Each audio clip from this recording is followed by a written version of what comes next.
Hi there, you're listening to the Hellenistic Age Podcast, Episode 102, Antigonid Macedon, Sins of the Father.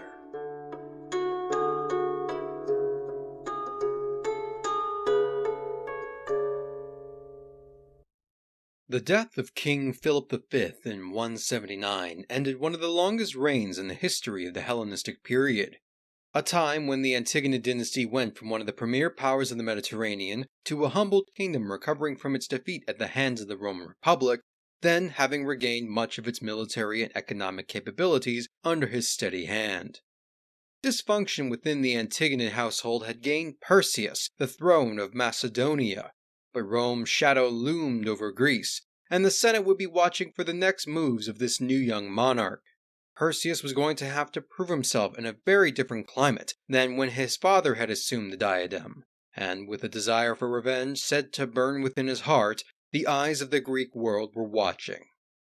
As we discussed in the last episode, the dispute between Perseus and his brother Demetrius over the crown is extremely controversial, and this also affects Perseus' succession as well.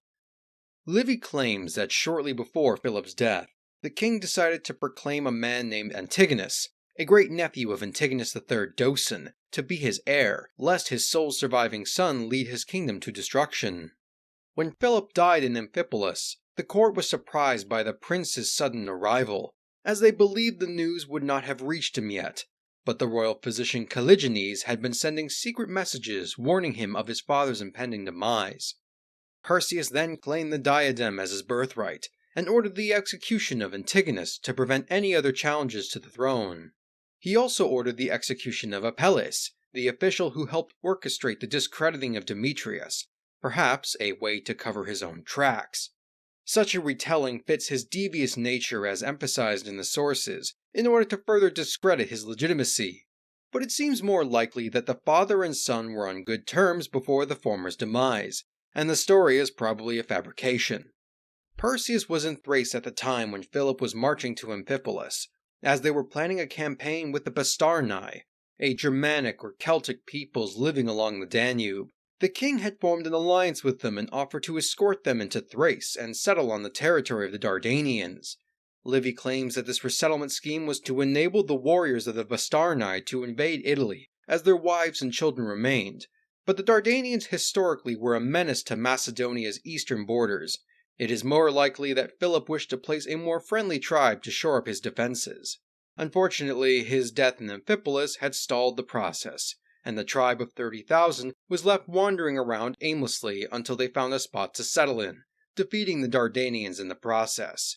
This is perhaps the reason why Antigonus was executed, since he was overseeing their march and allowed such a blunder to take place.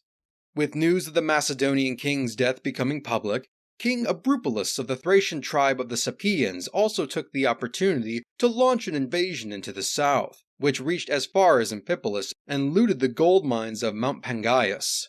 Perseus launched a counterattack almost immediately, and achieved such a resounding success that he drove Abrupolis from his own kingdom, and took the lands for himself. Despite being favorably inclined to the now deceased Demetrius, the Senate had no grievances with Perseus' coronation. In fact, envoys were sent to Italy in 179 to reaffirm the Amicitia between Rome and Macedonia, the terms of which were approved by the Senate wholeheartedly, and Perseus was officially recognized as king. This is especially interesting considering that Abrupolis was an ally of the Romans, and perhaps the Senate expressed no reservations with Perseus because the Sapians had been the ones to invade, though this will not be the last we hear about this event. With crises averted and peace with Rome secure, Perseus could begin his reign in earnest and focus on the big picture, which included a major public relations campaign. Firstly, he issued a general forgiveness of debts for those who owed the monarchy, and offered amnesty for fugitive debtors, even promising to restore their property that had been left behind. This amnesty extended to others who were exiled or imprisoned due to offenses against the crown, and lists were to be posted across the Greek world in Delos, Delphi, and Boeotia, which gained him tremendous popularity both at home and abroad. The inclusion of Delphi is quite surprising given the tense relationship between the Amphictyonic League and Philip V a few years prior. but based on an inscription dating to 178, it seems that Perseus had managed to win their support and was recognized as a member of the League, the first Antigonid to do so since Demetrius I. This culminated in 174 when he marched to Delphi with an army in tow, but stayed in the sanctuary for only 3 days before departing back to Macedonia. He had taken care not to let his soldiers damage the lands he was passing through, and was sending out delegations and letters to those cities, stressing the differences between himself and his father. The Antigonid king even managed to secure a gold equestrian statue of himself mounted on a large stone pillar near the Temple of Apollo. The pillar's remains are now housed in the Archaeological Museum of Delphi. At this time, Aetolia had been suffering from a severe debt crisis, a consequence of Rome's indemnity following the Antigonid War and the inability to supplement their meager income with raiding. Between 177 and 173, debts were being cancelled unilaterally across the region. Evidently, a similar process had taken place in Thessaly and Parabia shortly afterwards as well. While not confirmed outright, the sources suspected that Perseus had taken steps to relieve these groups of the financial burden by offering to pay the debts himself, as he was able to install a garrison in Aetolia around this time. Gaining the support of the Aetolians may have also allowed him to use this as leverage to get in the good graces of the Amphictyonic League. An alliance with the Boeotian League was also established in 174-173, which had been gripped in factionalist strife since Flamininus intervened a decade prior. Lastly, an attempt was made to repair the relationship with the Achaean League, which had cut all ties during the Second Macedonian War, outright banning any Macedonian from stepping on Achaean soil. Nevertheless, Perseus's ambassadors managed to ingratiate themselves with at least some League members, but the pro-Roman Callicrates argued against the idea, stressing the possible consequences of doing so could jeopardize their relationship with Rome. Perseus sought to improve his reputation with the peoples outside of Greece as well. To Rhodes he gifted large amounts of high-quality Macedonian timber for their shipyards, which did quite a lot to mend their relations. In Thrace he gained the loyalty of Cotys, one of the kings of the Odrysians, and provided military assistance to Byzantium in some unknown fashion, which left him well positioned over much of the Bosphorus. He also married his sister Apame to Perseus II in Bithynia, continuing the relationship that had been established between Philip and Perseus I years earlier. He also oversaw his own marriage alliance. Perseus had already been married to an unnamed princess of the Bastarnae in 182 as part of his father's treaties, but he probably wanted a woman with a more prestigious background. Sometime around 178, Perseus wed Laodice, a princess of the Seleucid Empire and daughter of the then-ruling king Seleucus IV. Polybius states that the Rhodians had been the ones to bring her from Syria to Macedonia, with each sailor receiving a golden tiara as a reward. This was perhaps a way to bypass the restrictions of the Treaty of Apamea, which banned any Seleucid ships from sailing beyond Cape Sarpedon, but Rome made no fuss about the arrangements.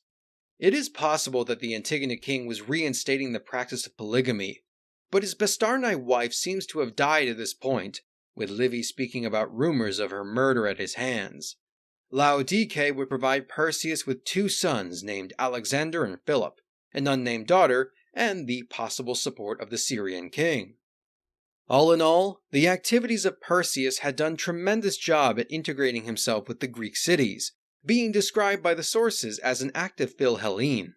Despite the pro-Roman accounts stressing his personal failings of avarice and insecurity, he was thought of quite highly by outside observers as generous, modest, and a promising new ruler. Even the Senate had little to complain about, and the establishment of Amaketia at the beginning of Perseus's reign got things off on a good foot. In many ways, he had rehabilitated the image of the Antigonid dynasty, as the hatred once expressed towards his father Philip had softened into general approval or even admiration.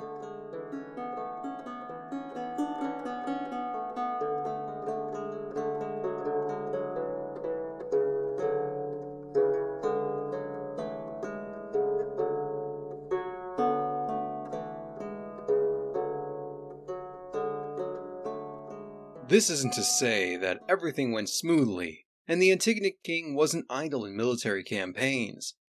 In 174, Perseus marched against the Dolopians, a subject state in Anatolia whose inhabitants tortured and executed his governor, thus warranting his armed response. The march against Dolophia is what led him to pass through Delphi and Thessaly, which acted as a magnificent way for him to show his goodwill towards the neighboring cities. He also seems to have marched outside of his kingdom as well. In 177-176, the Dardanians sent an embassy to Rome claiming that Perseus was colluding with the Bastarnae, who invaded their lands alongside Gallic allies. This warranted an investigation to be sent, who reported back that there was indeed war in these lands, but made no efforts to offer an intervention. In fact, Macedonian envoys were already in Rome making their case by claiming that Perseus was not involved in the Bastarnae's attacks. The Senate merely advised, or warned, that the king continued to respect the treaty with Rome, and no further inquiries were made. Dardanian operations against the Bastarnae continued throughout 175, successfully driving them out of the region after capturing many of the tribe's women and children. In 174, a group of Bastarnae was put permanently out of action when they attempted to cross the seemingly frozen Danube to launch a winter raid, but it collapsed under their weight and killed a great many of them. Perseus also campaigned somewhere in Thrace, which probably was tied to his new relationship with Cotys, and Appian declared that it was a new stronghold for his future operations. Lastly, King Massinissa of Numidia sent reports to Rome advising that Macedonian envoys had been seen in Carthage, but there is little other information about this event, and has been interpreted as the Numidian ruler's own self-serving interests against his Punic neighbors. For all the complaints and embassies sent to Rome, there was little sense of alarm as the Senate appeared non-committal about its responses. That is, until about 174. The mission sent to investigate the Dardanian-Bastarnae War found no evidence of Perseus' involvement, but during their time in Macedonia, they were disturbed by the abundant supplies and rigorous drilling of the royal army, which in some opinions suggested that the king was preparing for war. After the invasion of Dolophia took place, there was less concern about the Antigonid ruler's behavior towards a Greek city than the press tour he did as he passed through. According to Livy, the activities of the king in his beneficence and general good rule had earned him the respect of many and contributed to a growing sense of mistrust against the Romans. To combat this, the Senate sent yet another mission to Greece, also in part to deal with the financial turmoil in Aetolia and Thessaly that resulted in outbreaks of violence. They also made a visit to Achaia, expressing their approval of the League's refusal to allow Perseus on their soil. Of those who might have sought to escalate the situation, Eumenes II of Pergamon was the most aggressive in condemning Macedonia to his Roman allies. He sent an embassy in 173 that was met with little response, but in early 172 he personally made a visit to Rome. After exchanging pleasantries and honors, he presented himself on the Senate floor and gave his accusation. Perseus was preparing for war against the Republic, plans inherited from his father Philip. He framed every action of his Antigonid counterpart in a negative light, claiming that the Bastarnae were part of an invasion force to be sent to Italy, that to strengthen ties with the Greek cities was to undermine Roman authority, that the dynastic alliances with the kingdoms of Asia were to provide him with military aid, and that the abundant resources he accumulated would allow him to campaign outside of Macedonia. He warned the Senate, quote, "I am not, senators, laying these facts before you as brooded and vague rumors, or because I wish such charges against an enemy to be true, and therefore was the more eager to credit them.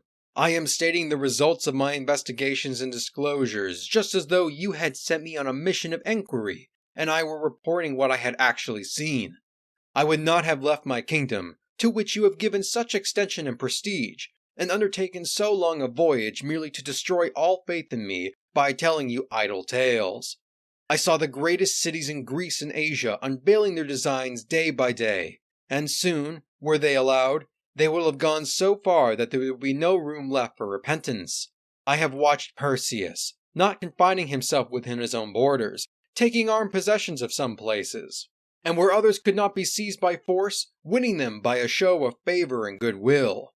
I observed how unequal the conditions were, he preparing for war against you, and you making peace secure for him. though it seemed to me as if he were not so much preparing for war as actually commencing it. As you have remained quiet and allowed him to do all this, and as he sees that, as far as you are concerned, Greece has been handed over to him, he takes it for granted that he will meet with no armed opposition before he is landed in Italy. How far this is an honorable or safe policy for you to pursue, it is for you to consider. I, at all events, felt that it would be disgraceful on my part if Perseus came and carried war into Italy before I, your ally, had warned you to be on your guard.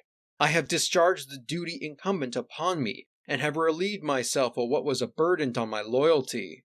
What can I do more, except pray to heaven that you may consult the true interest of your commonwealth and of us, your allies and friends, who depend on you." End quote. Eumenes' diatribe is not surprising. Since taking control of the bulk of Asia Minor in 186, he had been in fierce competition with his neighbors, involved in a handful of wars and intercity disputes to strengthen his own kingdom. Meanwhile, Perseus formed marriage alliances with Bithynia and the Seleucids, his most powerful rivals in the region, and Philip had been accused of supplying money to fund Prusias's war against him. Furthermore, Perseus's recent PR campaign threatened the position held by the Attalid dynasty as the defender of the Greeks. Though he held great sway with the Senate, he was not able to level charges without being challenged on them. Ambassadors from Macedonia and Rhodes were present to offer rebuttal a few days later once Eumenes had departed, and the Macedonian official Harpalus declared that the king had done nothing to signify any hostility whatsoever. Meanwhile, the Rhodian delegate turned the tables, and claimed that Eumenes was the one who was the criminal, citing his involvement in the affairs of Asia Minor as being more oppressive than even Antiochus III. The statements and attitudes of these men did little to sway opinion, especially since Harpalus had come across as arrogant, proclaiming that Perseus had a right to defend himself, and was more than capable of holding his own if hostilities did break out, much to the ire of his Roman audience. The Senate dismissed the other delegates, choosing instead to honor Eumenes with a curule chair, a gift that essentially symbolized Roman authority in light of his services. With his work done and new gifts from the Senate, Eumenes made his way back to Greece. The Attalid king was making a pit stop in Delphi to offer sacrifices to Apollo, following a path that could sometimes be rather treacherous and claustrophobic. As Eumenes made his ascent up the mountainside pass, his party was attacked by bandits who lobbed missiles at the terrified travelers. The king ran ahead accompanied by only one lone Aetolian bodyguard, when suddenly multiple large boulders fell from the heights and struck his head and shoulder, causing him to tumble down the steep ridge. His retinue managed to scramble towards his body, finding that he was unconscious yet still breathing, and was ferried back to his ship. Eumenes regained consciousness shortly afterwards, but he declined to reveal his condition out of fear that further attempts would be made on his life. While he sailed in secret back to Asia, rumor of the king's demise made rounds across the Mediterranean, including in Rome and Pergamon itself. It was taken so seriously that the king's eldest brother, Attalus, was not kept abreast of the situation, and took it upon himself to claim the crown and marry the widowed queen Stratonike.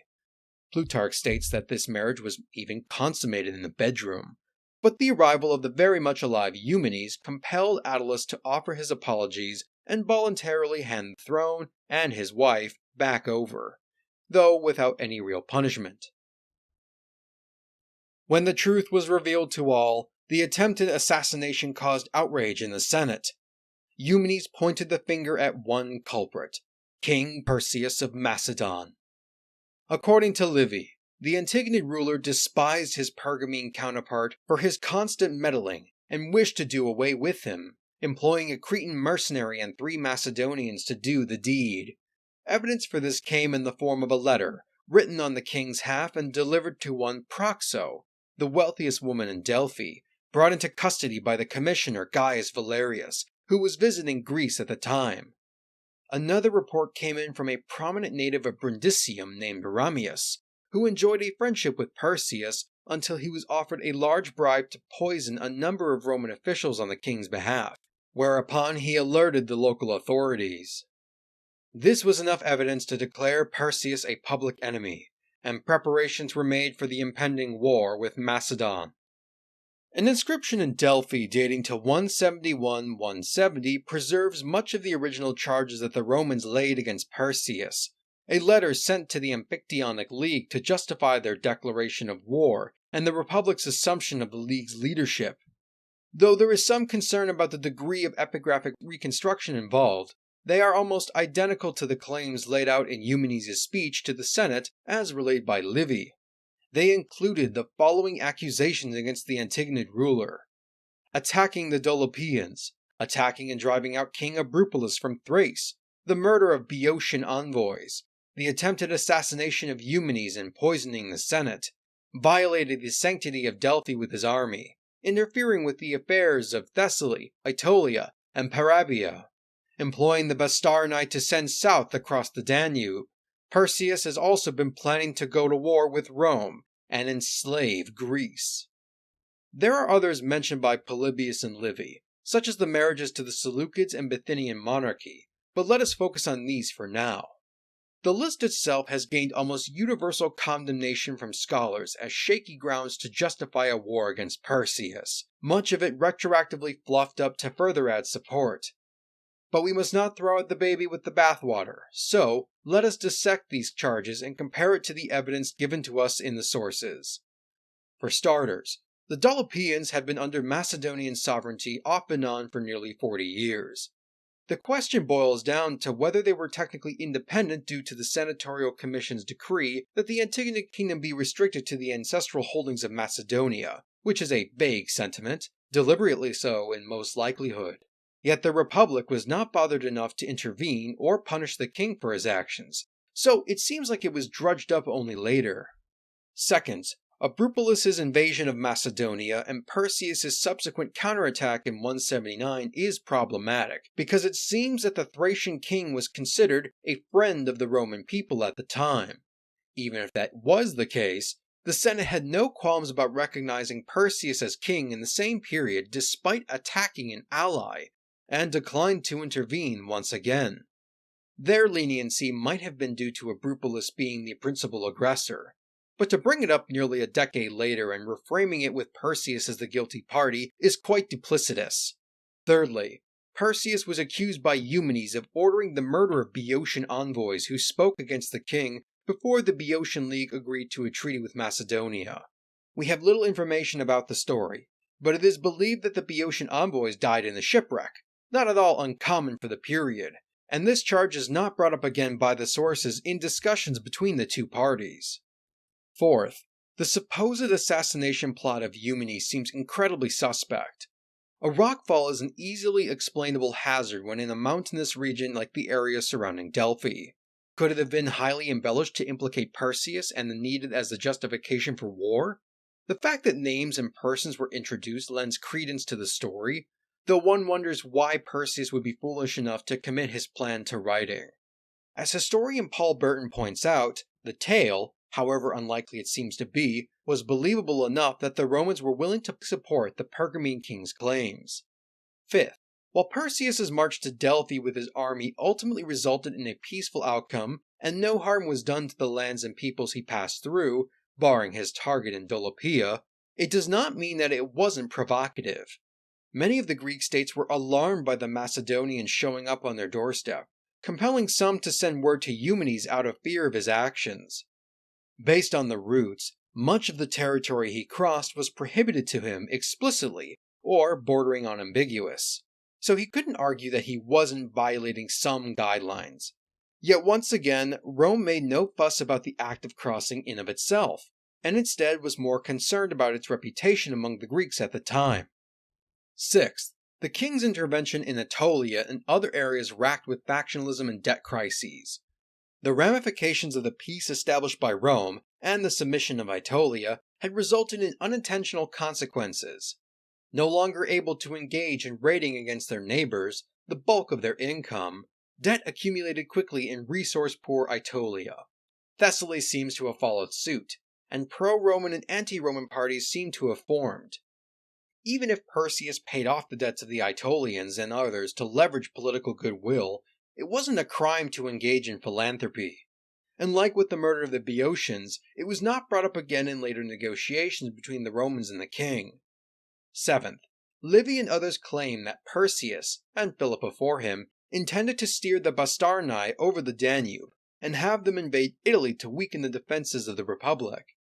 Much of this hinges on the claims of the Dardanians, the hated neighbors of the Macedonians, who periodically invaded at the first sign of any potential instability. There was also no evidence to this claim, and the prospects of doing so is deeply flawed since Macedonia lacked a fleet to either provide support to the Bastarnae or to invade Italy directly. In summation, many of the charges against Perseus were past events recontextualized to fit the needs of the Roman Senate once war was on their minds, conveniently ignored up until that point when it no longer suited them. The question we must now ask is, what was Rome's ultimate motivation behind their seemingly sharp turn towards an anti-Macedonian policy? Roman imperialism and warmongering has been suggested by some, given a taste of the riches of the East as seen through the booty collected from the Second Macedonian War, the war against Antiochus, and even the campaigns of Manlius Vulso against the Galatians. In December 173, the Senate held a discussion on whether to allocate the province of Macedonia to one of the new consuls of that year, believing that the war with Perseus to be imminent, though were stopped on account of a controversy between the elected officials. This may suggest that they were itching for any excuse to go to war, but there was plenty of hesitation on the Roman side to escalate the conflict, which I shall bring up momentarily. As we have discussed, the Romans took no umbrage with Perseus' activities until several years into his reign. To explain their change in attitude, we may look to Eumenes II as the root cause. Time and time again, we have seen Eumenes leverage his relationship with the Roman Republic to get what he wanted, both directly and indirectly. His quarrels with Philip V over the ownership of Maronea and Thrace was the first in a series of expansionist moves to affirm his position as one of the most powerful states in the Eastern Mediterranean. His behavior in Asia Minor had sufficiently angered the Rhodians enough to accuse Eumenes of warmongering and step in to defend the Antigonid monarch.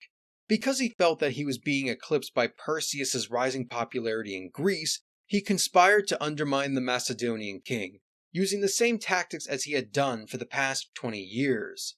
We see a sharp difference in attitudes following Eumenes' visit to Rome, and the list of accusations on the inscription of Delphi line up with those brought up in his speech almost perfectly. While much of the Senate's sympathies lay with the Pergamene king, not all were so quick to accept his words at face value, and a good number of the senators were divided over Eumenes' true motivations and the truth of his accusations. Cato the Elder reportedly scoffed at the idea of any of his colleagues expressing complete trust in Eumenes, pointing out that, regardless of his supposed best intentions, quote, "A king is an animal that lives on human flesh." Yet the Attalid achieved his aims by getting the Republic to declare war on Macedonia, though his constant manipulations would not go unnoticed by critics in the Senate, as we will discover. Writing within a few decades after these events, Polybius believed that while many of the charges were used to justify the conflict, the pretexts, and the plot against Eumenes was its actual beginning, this was not the same as the cause of the war. We must instead look earlier to find out its true cause. Quote, "Now I maintain that it is most essential for both writers and for students to know the causes from which all events spring and grow. But most writers are guilty of confusion in this matter, owing to their not observing the difference between a pretext and a cause, and between the beginning of a war and pretext for it. I am therefore, as the circumstances themselves recall to my mind what I said on a previous occasion, compelled to repeat myself. For just as I said that Philip, son of Amyntas, conceived and meant to carry out the war against Persia, but that it was Alexander who put his decision into execution, so now I maintain that Philip, son of Demetrius, first conceived the notion of entering on the last war against Rome, and had prepared everything for the purpose, but on his decease, Perseus was the executor of the design." End quote. Normally considered quite astute in his observations, Polybius' explanation of the final war between the Antigonid dynasty and the Roman Republic is flawed, at least in my opinion. As I explained thoroughly in the last episode, Polybius' account of the final days of Macedonia is unsatisfactory for a variety of reasons. Discounting the theatrical breakdown of affairs between the sons of Philip V, the actions of Perseus do not seem to suggest a hostile attitude towards Rome whatsoever. From the very beginning of his reign, a mutual understanding between the Senate and the king was established. Amicitia was renewed despite his supposed violation of the alliance with Abrupolis. Perseus dutifully sent diplomatic missions to address and acknowledge Roman concerns, and most military activities can be interpreted as protecting Macedon's borders, rather than secret plans for a war with Rome. What might have been Perseus' ultimate error was by operating on the presumption that, as an independent Hellenistic monarch, he could expand his power and compete for a position of authority in ways that did not directly cross the treaties established by his father. For over 30 years, Rome was the liberator and guarantor of Greek freedom, and happily accepted the prestige of doing so. Perseus' ambitious PR campaign and strengthening of his kingdom had, perhaps unintentionally, challenged this status quo, and there was a clear change in attitude after 175. The flames were being stoked by Eumenes, concerned for his own standing and having a history of leveraging his relationship with the Republic to get his way, intensifying any lingering tension under the surface that the Senate might have otherwise tolerated. Yet there was evidence that Perseus might have realized this would eventually transpire. Starting from 174, Macedonian coinage was devalued from the Attic Euboean standard to that of the Rhodian standard, resulting in the production of more coins with a reduced silver content. This would be especially useful when it came to paying mercenaries if a war broke out. Another factor needs to be considered. In the east, a new war was brewing between the Ptolemaic and Seleucid dynasties over control of Coele Syria. Despite Perseus' marriage to the niece of the new Syrian ruler Antiochus IV, we need not think of this as a repeat of the Pact of the Kings a la Philip V and Antiochus III. We must recognize, though, that the Senate was keeping tabs about the developing situation, and the prospects of a war in the eastern Mediterranean that could lead to an imbalance of power and upheaval of the relative stability that it had spent significant amounts of manpower and resources over. Although the Republic had willingly engaged in a hands-off approach when it came to overseeing the East, focusing on the soft power of Roman authority and prestige rather than any kind of military occupation, it became increasingly sensitive to anything that might upset that peace. In the autumn of 172, a commission of 5 Roman officials accompanied by 1,000 troops was tasked to visit Greece to survey the region and make visits to several cities to check upon their loyalty. This news alarmed Perseus, who sent a letter to the commission's leader, Quintus Marcius Philippus, in Corcyra, asking why the Romans had crossed with an army, to which Marcius tersely replied that he was ensuring the safety of those cities in the region, and refused to elaborate further. After some back-and-forth communications and the visiting of several polis, Perseus agreed to meet with Marcius in Tempe to discuss the matter face-to-face. Marcius was a successful politician, having been elected consul twice, and held considerable sway with the Senate. Here he listed the charges against Perseus, asserting that the king had violated the agreement set up with Philip in 196, and plotted to destroy Eumenes in a most duplicitous manner. Perseus countered and reaffirmed his innocence against all accusations, pointing out that Eumenes had earned many enemies through his own actions that had made him, in the eyes of some, a more oppressive king than even Antiochus III. He also expressed his frustration at the unfair situation, having to defend himself against a man who was both judge and the prosecutor. Marcius suggested that the king send another embassy to Rome to plead his case, though in reality it was a bid to buy time so that the Romans could mobilize their troops and delay Perseus' battle-ready army. The commissioner also took the initiative and dissolved the Boeotian League, lest they chose to side with Perseus, a move that received scorn from the older senators, who thought such underhanded tactics were more fitting for the Carthaginians or the Greeks, rather than of traditional Roman virtue. Throughout all of this, a flurry of diplomats was circling the Mediterranean, as all eyes were fixed upon the impending war between Rome and Macedonia. The Senate had sent several groups to various communities and kingdoms to secure their loyalty. Ariarathes IV of Cappadocia, father-in-law to Eumenes II, offered to aid the Roman cause. King Massinissa provided grain and troops, including a band of war elephants. Messengers from Seleucid Syria and Ptolemaic Alexandria promised that both parties would refrain from waging war with each other, though this soon proved not to be the case. This is also the time when the Senate sent the letter to the Amphictyonic League in Delphi that listed Perseus' crimes and justified their impending declaration of war. Perseus was no less vigorous, sending his own letters to the Greek cities defending himself against Rome's charges and requesting support from his allies. Cotys of the Odrysae openly sided with him, as would eventually Genthius, the last king of the Illyrians, who at least initially presented himself as a neutral party before fully committing. Macedonian envoys dispatched to Rhodes requested the city's aid should the Romans decide to attack, but despite their misgivings about Eumenes and general friendliness towards Perseus, the Rhodians politely refused on account of not wishing to act in opposition to the Republic and inevitably incur their wrath.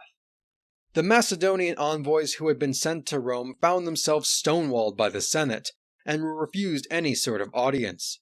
In March of 171, after receiving the approval of the Comitia Centuriata, the Romans voted to officially declare war on Macedonia, ordering that any Macedonians still on Italian soil must depart within 30 days or face enslavement.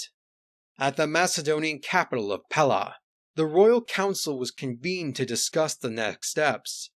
Some suggested reconciliation, offer a concession of territory or treasure to sway the Romans from invading. The majority, on the other hand, pushed the king to remain defiant. Rome, they argued, was not looking for land or wealth, but to assert its primacy. She had banished Antiochus over the Taurus Mountains, shattered the power of Carthage, and now would not be content for anything less than the total elimination of the royal house of Macedon. The king had but two options: voluntarily hand over his crown and to die of old age and disgrace, or confront the Italian barbarians, liberate Greece from their tyranny, or die trying with his dignity intact. After pausing to think, the king stood up and announced to all attending, quote, "Let us then wage war with the help of the gods, since thus you decide."